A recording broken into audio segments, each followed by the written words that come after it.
All right, let's go to the news today, of course, on the economy. Our economy growing by just 0.3% the September quarter. That's the worst result, worse than we were predicting. It's a weak growth, but it's the worst result we've had, pandemic aside, since Paul Keating's 1990s recession that we all had to have. But again, if you ask the Treasurer, it's all someone else's fault. Our economy is still growing, but very slowly. It's weighed down by interest rates and cost of living pressures and global economic uncertainty as well. Now, Australians would be much worse off, and growth in our economy would be even weaker without our responsible and balanced approach to the budget and without our cost of living support.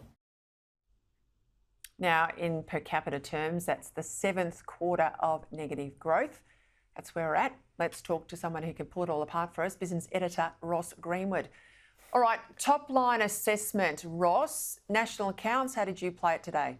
The Australian economy is in a quagmire, Peter.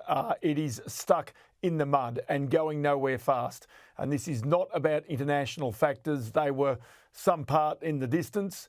It is not about the Reserve Bank and interest rates. It is about the government. It is about the fact that the government has put in policies that have made Australia uncompetitive, that have made businesses want to not invest. And as a result, really, it's a situation where, as a result of that, the government has had to go to record levels of spending to basically try and keep the economy going, mounting up the debts, and therefore also taking out of taxpayers' pockets record amounts of taxation. And so while there is inflation, which is caused by that government spending, and as a result of that, people are then put into new tax brackets, the share of taxation, which is affecting those families right now, is at a record.